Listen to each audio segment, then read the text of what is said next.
درود بر شما همه دوستان عزیزم در هر کجای دنیا که هستید، و درود بر همه شما که منو میشناسید و یا نمیشناسید. یه چیزی داخل پرانتز قبلش عرض کنم خدمت شما، اینکه عرض میکنم دوستان عزیزم، منظورم از دوستان همه اون دوستان و عزیزانی هستن که حالا چه به عنوان خویشاوند و نزدیکترین خویشاوندان و چه به عنوان دوستان محض در خدمتشون بودم و هستم و خواهم بود. اون ضرور مثل رو حتما شنیدید که میگن خویشاوندی به دوستی نیاز داره و ولی دوستی به خویشاوندی نیازی نداره. اگر ما با دوستامون با خویشاوندانمون دوست باشیم میتونیم باشون ارتباط داشته باشیم، در حالی که خود دوستی نیازی به خویشاوندی نداره. این خاطر این بود که نزدیکترین خویشاوندان من هم در واقع نزدیکترین و عزیزترین دوستان من هستند. خب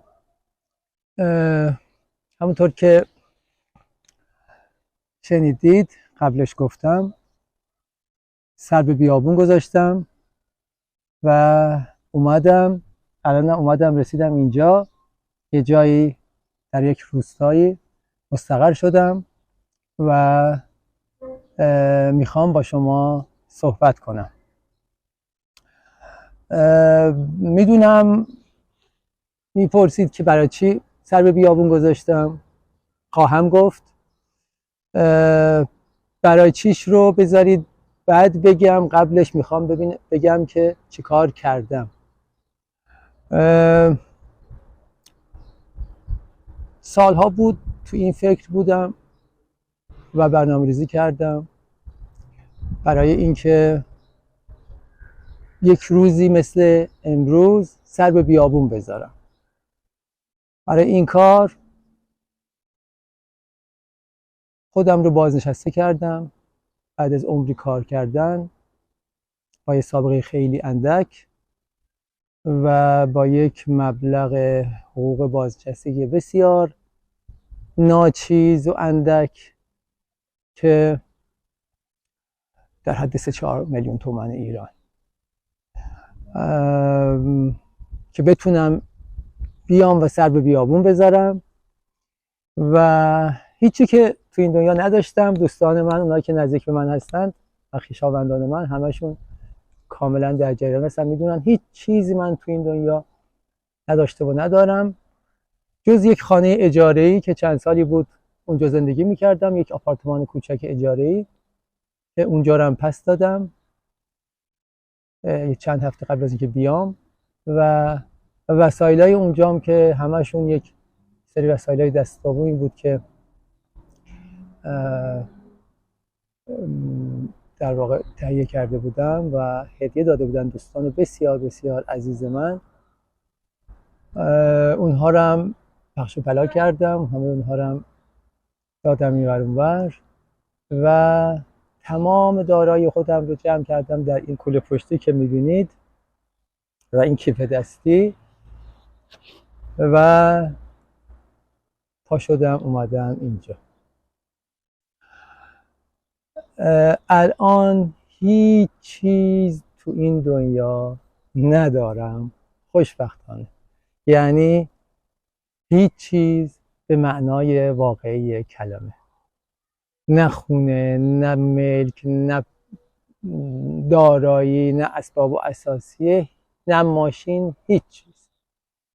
و بسیار بسیار سبک و بسیار خوشحال هستم از این بابت که تونستم به اینجا برسم که هیچی نداشته باشم. هیچی نداشتن، فکر میکنم البته اگر اشتباه نکنم، فکر میکنم هیچی نداشتن تو این روزگار یکم بگی نگید سخته، کار شاید چندان آسانی نباشه.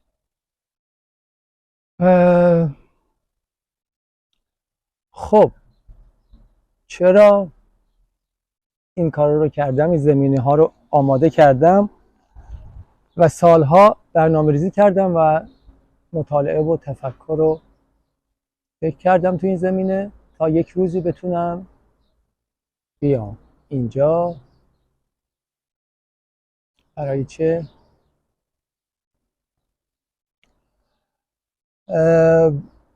معمولا ما از دست روزگار سب بیابون میذاریم، درسته؟ شنیدید میگن فلانی از دست روزگار سب بیابون گذاشت. نمیدونم واقعا کسی به صورت عملی و واقعی این کار رو کرده یا نه، یعنی واقعا سب بیابون گذاشته بره یا نه. حتما هم بودند کسانی که این کار رو کردند که ضرب المثل شده و به هر حال اگر حالا بوده یا نبوده من این کار رو کردم به معنای واقعی کلمه. همه دار و ندارم رو پخش کردم و تمام دار و ندار من از مال دنیا، از دارایی واقعی دنیا، همین یه کوله پشتی، همین یه کیف دستیه. اومدم دورترین نقطه‌ای که میتونستم بیام و جایی اومدم که مهم نیست حالا اسمش رسمش کجاست و چیه، ولی میخوام بگم که اومدم شاید اگه اغراق نکنم به شعاع 2000 کیلومتری. هیچ کس رو نمیشناسم و هیچ کس منو نمیشناسه و نشناسه. یک جای بسیار دور تنها اومدم و شروع کردم به پیاده روی از کنار این جاده ها. کجا؟ بدون هیچ مقصدی. هیچ مقصدی ندارم، هیچ جای خاصی هم قرار نیست برم. فقط برنامه‌م اینه که از کنار این جاده ها که الان 200-300 متر باش فاصله دارم اومدم اینجا مستقر شدم برای صحبت با شما دوستان عزیز.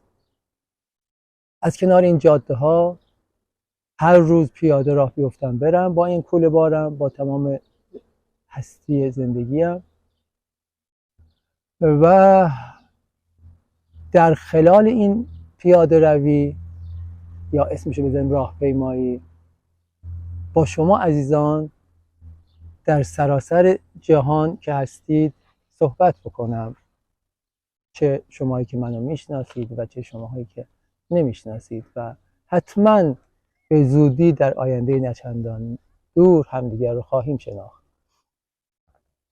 صحبت کنم با شما و تمام اون چیزهایی که در همه این سالها بهش فکر کردم، برنامه ریزی کردم، تدبر کردم، تعقل کردم، کتاب خوندم، همه اونها رو، نتایج اونها رو با شما عزیزان در میون بذارم. من البته این میکروفون رو که نگاه میکنم حواسم این که موقع باتریش تموم نشه من صحبتام قطع بشه. خب حتما میپرسید که در مورد چی میخوام صحبت کنم. بریم سر اصل مطلب. ببینید دوستان من، عزیزان من، ما انسان ها روی این سیاره کوچیک هزاران ساله که داریم زندگی میکنیم و هزاران ساله که روی همین سیاره با مشکلاتی دست به گریبان هستیم که ما رو آزار میده، دل ما رو به درد میاره، زخمهایی به روح و روانمون میزنه و علیرغم همه تلاش هایی که در طول این هزاران سال انجام داده ایم متاسفانه تا به امروز نتونستیم اونها رو حل بکنیم. مشکلات رو خواهم گفت، فقط اینو میخوام بگم که خیلی ها معتقدن که مشکلات حل شدنی نیستند و سرنوشت محتوم ما انسان ها اینه که با این مشکلات دست به گریبان باشیم. نه، ولی من چنین اعتقادی ندارم. من معتقدم تمام مشکلات و مسائلی که و معضلاتی که ما بشریت، ما انسان ها روی این سیاره داریم همه اونها قابل حله. همه اونها رو ما خودمون ساختیم، با همین دست هامون درست کردیم و خودمون توش گیر افتادیم و امروز باید شروع بکنیم برای حل و فصل اونها یک بار برای همیشه. اون مشکلات چی هن؟ همه شما و همه ما میدونیم. من اینا رو در 3-4 تا آیتم کلن یا 4-5 تا آیتم کلن جمع کردم و خیلی خلاصه میخوام امروز فقط فهرستوار عناوین اونها رو خدمتتون عرض بکنم و از فردا در طی راهپیمایی که پیاده روی که انجام میدم در مورد اونها به تفصیل و به تشریح در واقع در موردشون با شما صحبت خواهم کرد. اولین معضل و شاید بزرگترین معضل ما معضل جنگه. دوستان عزیز، جنگ، هم نوع کشی روی این سیاره کوچیک. ما انسان ها هزاران ساله که روی این سیاره به جان هم افتادیم و همدیگر رو داریم به خاک و خون میکشیم، میکشیم.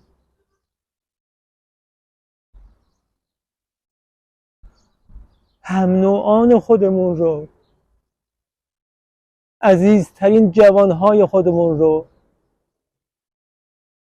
میفرستیم به جبهه‌های جنگ. این گروه با اون گروه، این انسان‌ها با اون انسان‌ها، این ملت با اون ملت، این دسته با اون دسته، این دولت با اون دولت. سر چی با هم می‌جنگیم؟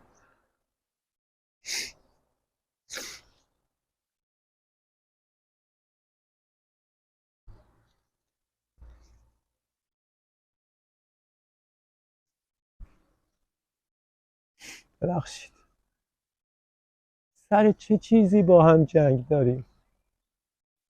چه پدرکشتگی، چه اختلافی بین ما انسان‌ها روی این زمین هست که هزاران سال افتادیم به جون همدیگه و همدیگه رو داریم میکشیم.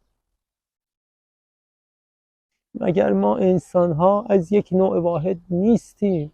مگر همه ما که روی این سیاره داریم زندگی میکنیم انسان نیستیم؟ مگر انسان از یک نوع واحد نیست؟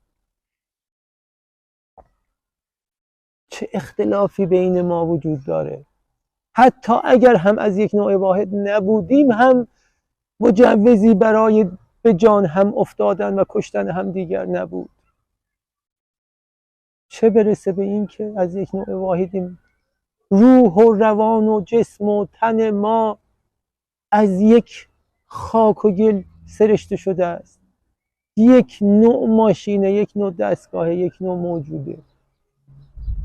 درست سلیقه های متفاوت داریم ولی فطرتمون، ذاتمون یکیه. هیچ اختلافی بین ما نیست. سر چیزهای بسیار بسیار بیهوده، بچگانه و ببخشید خیلی عذر میخوام از همه شما، ابلهانه و احمقانه افتادیم به جون هم دیگه و هر روز بهترین انسان‌ها، بهترین جوان‌ها، بهترین فرزندان، بهترین پدرها و مادرها و زنها و مردهامون رو میکشیم. سر چی؟ سر یه وجب خاک بی ارزش. سر چه میدونم این کشور، این وطن، اون خاک، اینها ارزش داره؟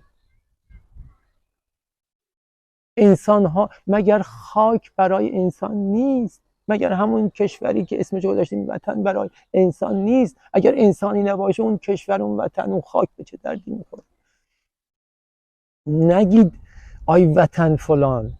من هم به اون اعتقاد دارم، زادگاه، وطن، کشور. البته کشور فرق میکنه با وطن. این بحثا رو بعد خواهیم کرد. وطن یعنی اون جایی که من به دنیا اومدم، ازش خاطره دارم، از دوران کودکی تا به امروز، از در و دیوار و کوچه و خیابونش خاطره دارم. بله اون فرق میکنه، اون احساس داریم توش، خاطره داریم. یعنی مجوزی برای کشت و کشتار نیست.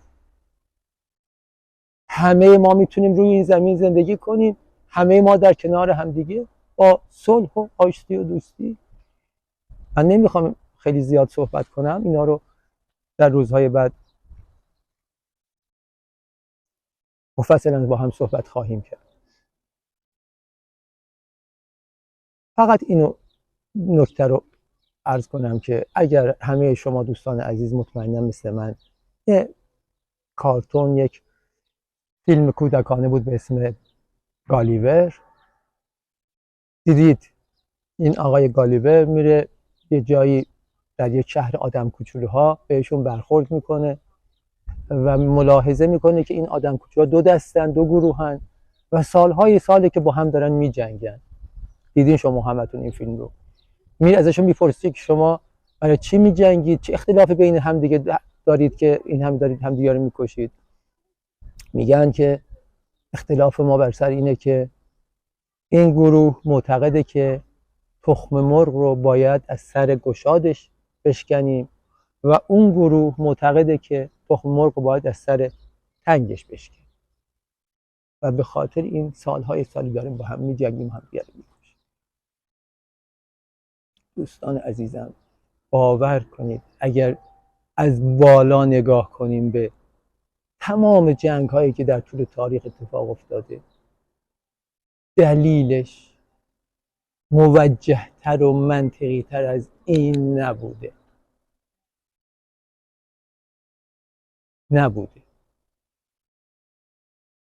به همین اندازه تمام جنگ هامون به همین اندازه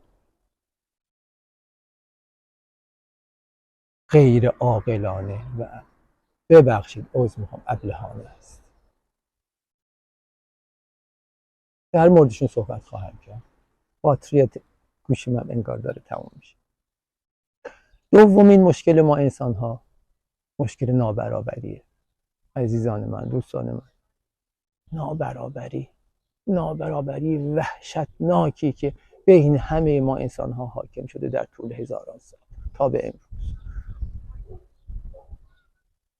انسان هایی که البته در اقلیت هم 1%، همه چی دارن، میلیاردها پول، ثروت، خونه، ماشین، خونه های متعدد، ماشین ها، هواپیمای اختصاصی، کشتی، و یک اکثریت 99% هیچی نداره. حتی از یک خانه، یک سرپناه کوچیک هم بی بهره‌اند. اونهایی هم که اجاره نشینن پول اجارهشون رو به زحمت میتونن در بیارن، با قرض خوده، با کارگری. نابرابری وحشتناک بین ما حاکمه.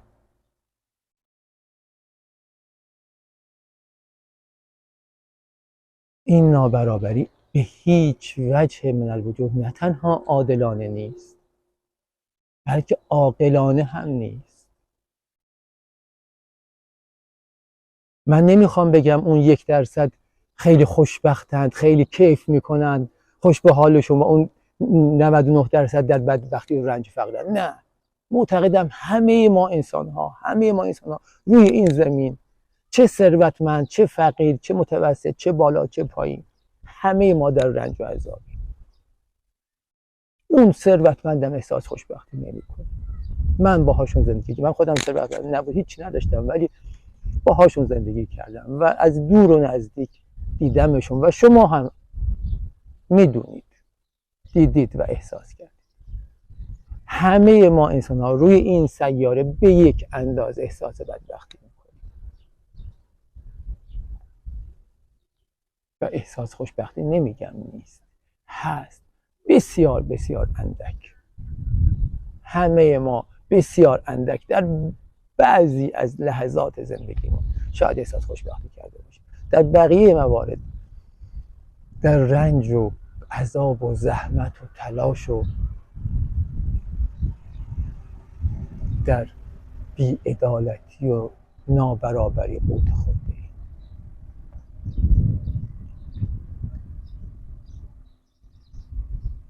نمیخوام زیاد چون صحبت کنم، چون همه شما این عمق نابرابری بین انسان ها رو میدونید، در موردشون بعدها بیشتر صحبت خواهیم. ولی ما انسان ها شایسته این نابرابری نیستیم، به هیچ وجه شایسته نابرابری نیستیم. همه ما انسان ها از لحاظ انسان بودنمون با هم مساوی هستیم، ذات انسان بودنمون با هم مساویه. فطرتاً ما انسان ها خواهان مساوات و برابری هستیم. چرا؟ چون ساختار وجودمون هممون با هم یکسانه. اون انسانی که در پایین ترین سطح جامعه، در حد کارگری، شاید پایین تر هیچی نداره، اون انسان وجودش با اون انسان ثروتمندی که 1% که میلیاردها میلیارد دلار و خونه و زندگی ماشین همه چی داره، از لحاظ انسان بودنش کاملا با هم برابرن. هیچ فرقی بین اونها نیست. شاید شما بگید اون فکرش کار کرده، این فکر، نه، اشتباه نکنیم. اون فکرش کار کرده، این فکرش کار نکرده نیست. حتی من میخوام بگم نیست، شرایط اینجوری پیش اومده، ولی حتی بیاد زن و قوی بگیریم بگیم اون فکرش کار کرده. کار کردن فکر هم مجوزی برای این نابرابری وحشتناک نیست.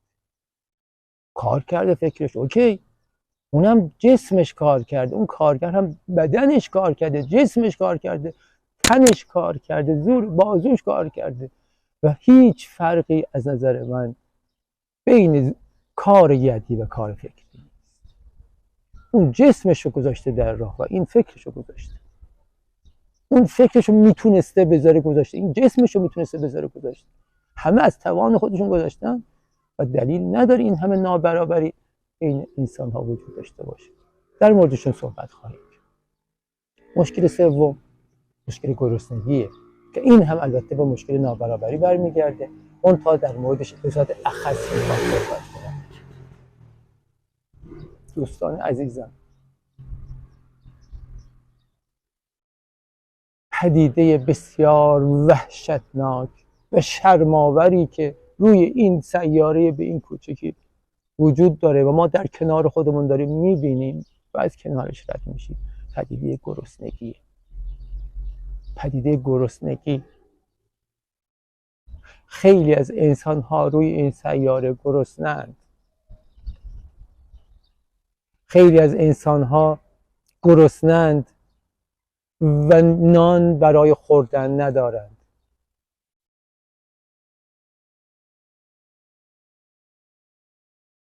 کودکان عزیز ما در سراسر این سیاره از گرسنگی دارن میمیرند.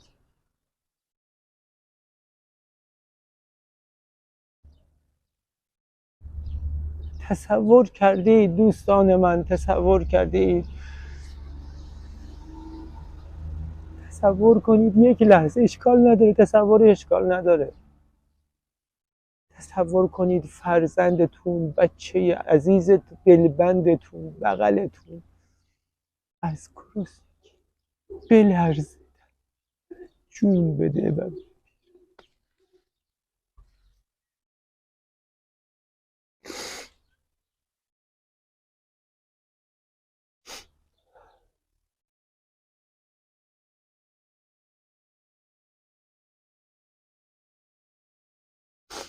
درد وحشتناکی، درد بسیار بسیار وحشتناکی.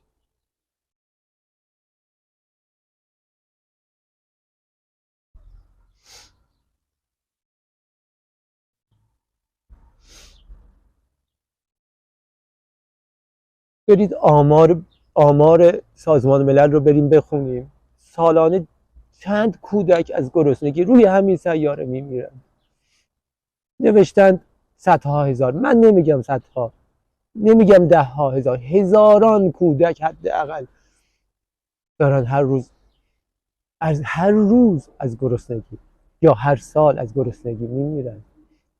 آمارها رو برید بخونید. سالانه صدها هزار کودک و چند میلیارد انسان سوء تغذیه دارن. این بسیار شرم‌آوره برای ما انسان ها که اسممون یک موجود عاقل و انسان گذاشتیم روی این کره زمین و تا چند وقت پیش فکر میکردیم اشرف مخلوقاتیم، باید شرمسار باشیم، باید شرمنده باشیم از اینکه در کنار ما روی همین خاک، روی همین سیاره، انسان‌های عزیز و کودکان معصوم بیگناه و از گرسنگی بمیرن. شرم نمی کنیم ما، شرم نمی کنیم، دست روی دست گذاشتیم و نشستیم و شاهد یک همچون صحنه‌های شرم‌آوری هستیم در کنار خودمون.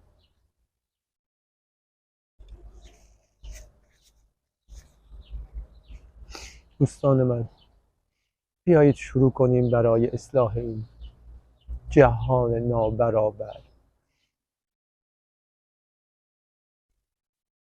چهارمین معضل ما معضل تنهایی انسان هاست.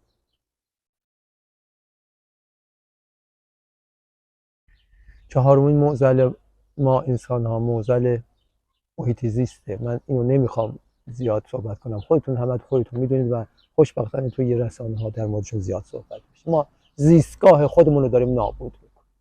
جایی که داریم به دنیا اومدیم، به وجود اومدیم، در هزاران سال پیش و روش زندگی کردیم، امروز به جایی رسیم داریم نابود کنیم زیستگاه خودمون رو، زیستگاه خودمون رو و تمام موجودات روی اون داریم نابود میکنیم و این یکی از بزرگترین معضلاتی که ما انسان ها باش دست به گریبیم. خب دوستان عزیزم، ببخشید باتری گوشی من خاموش شد، مجبور شدم بذارم تو شارژ. یک کمی 30% شارژ شده و تو این فاصله هم آفتاب اومده بود. من به خودی که اومدم این برتر به خاطر همون کم زاویه و لوکیشن من عوض شد، زاویه دوربینم. داشتم خدمتتون عرض می‌کردم که چهارمین مشکل ما محیط زیسته، براتون صحبت کردم و اینو فقط میخوام بگم که خودتون بهتر از من میدونید که محیط زیست رو قبل از این که به جای نقطه بی بازگشت برسه باید اصلاحش کنیم، باید درستش کنیم.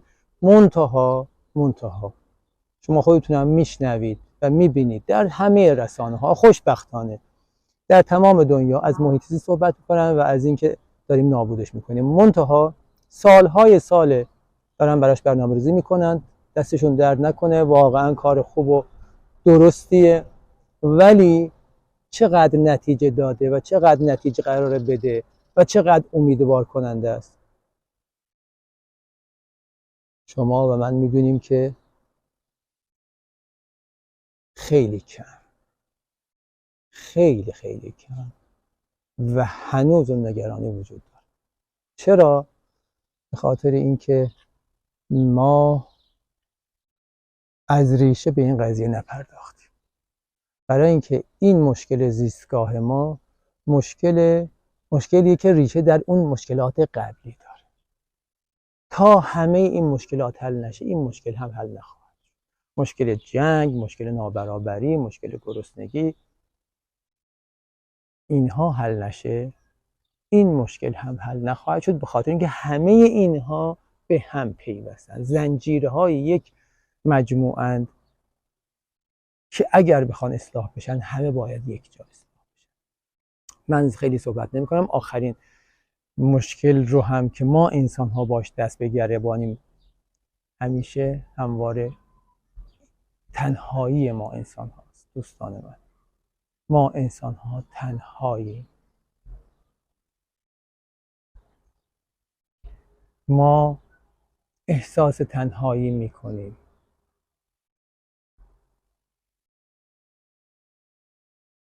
تنهایی ما یک مشکل فردی نیست، یک مشکل اجتماعی و مشکل جمعیه.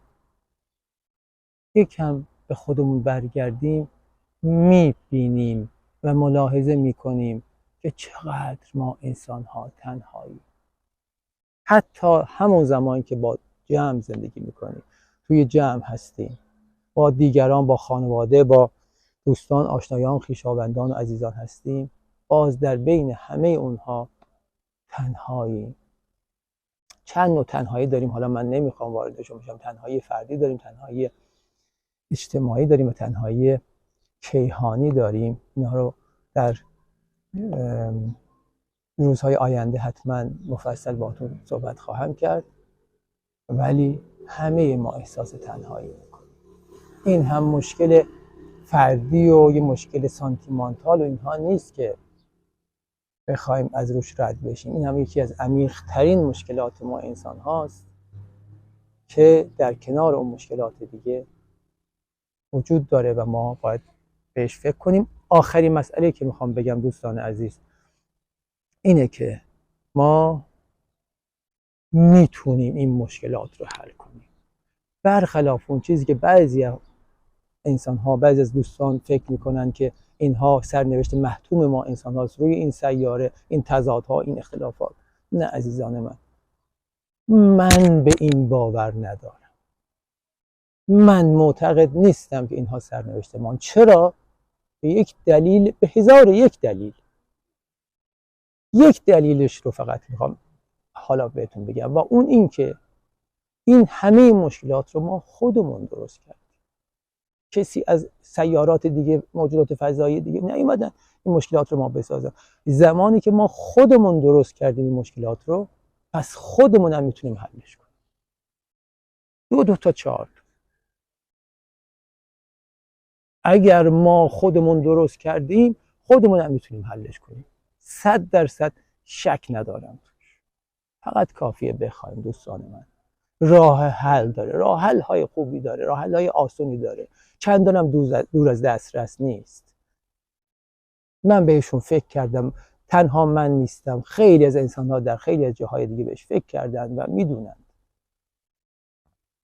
راه حل داره. خیلی از ماها میدونن در دسترسه، مخصوصا امروز که تمام ابزارهای نرم افزاری و سخت افزاری حل این مشکلات در دسترس ماست. انسان آماده است امروز برای حل و فصل همه این مشکلاتش، برای همیشه، یک بار برای همیشه. این هم خدمتتون عرض بکنم که این مشکلات جدا جدایی نیست که ما باید هر کدومش رو در یک کیس جداگانه حل کنیم. نه، خوشبختانه حالا یا متاسفانه اینا همشون به هم پیوستن، همشون یک پکیجن. اگه بخوایم حلش کنیم به همشون باید بپردازیم. فکر نکنید خیلی ولنگ و باز و گسترده و ایناست. نه، همه اینها به هم پیوسته است، همه اینها یک مجموعه است و یک راه حل داره. و من این کوچکترین در خلال این راهپیمایی و این کمپینی که به وجود آوردم، این کمپینی که ایجاد کردم و شروع کردم امروز، کارزاری که شروع کردم برای حل و فصل این مشکلات، اینها رو با شما در میون خواهم گذاشت.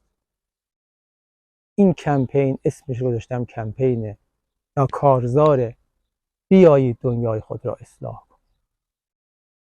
در خلال این کمپین بیایید دنیای خود را اصلاح کنید، روزهای متمادی و هر روز که در امتداد این جاده ها من پیاده روی میکنم، در مورد اینها با شما صحبت خواهم کرد و مطمئناً از نظرات مفید و خوب شما هم بهره های فراوانی خواهم.